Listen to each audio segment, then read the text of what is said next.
Bersoalan kurban, saya jujur saja selama di Indonesia masih banyak salah pemahaman terhadap kurban. Dan saya pernah berkata, memang Islam kita di Indonesia Islam keturunan. Ya, jadi asal tahu saja.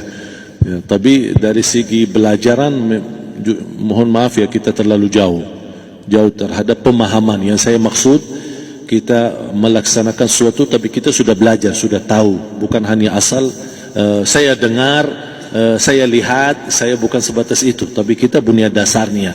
Dan ini kelemahan kita, di antaranya kurban.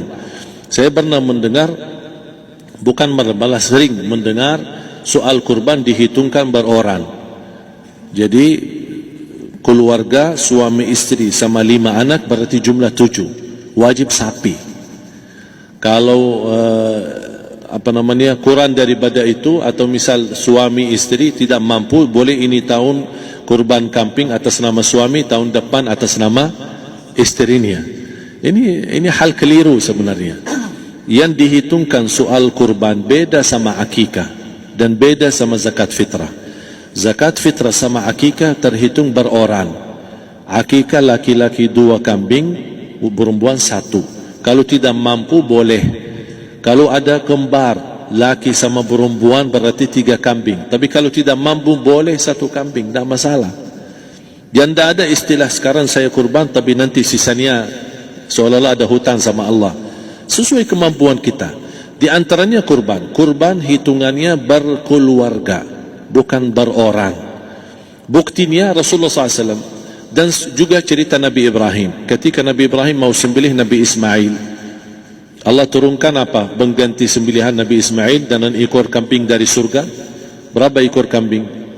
1. Padahal Nabi Ibrahim punya istri 2 dan anak. Ada istri Siti Hajar dan Sarah.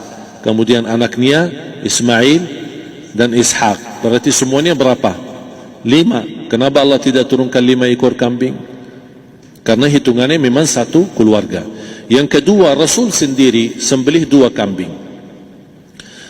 Pertama, Bismillah atas nama Muhammad dan keluarga Nabi Muhammad.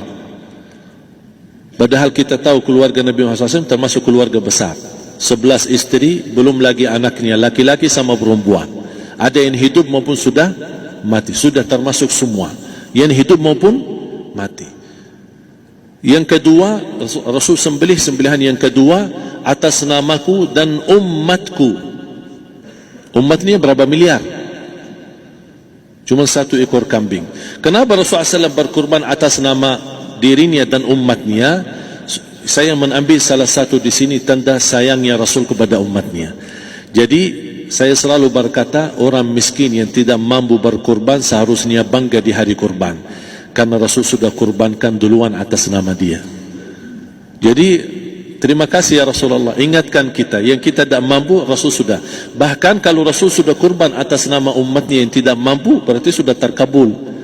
Kita aja belum tahu kabul atau tidak kalau kita berkurban. Tapi kalau Rasul sudah terjamin makbul.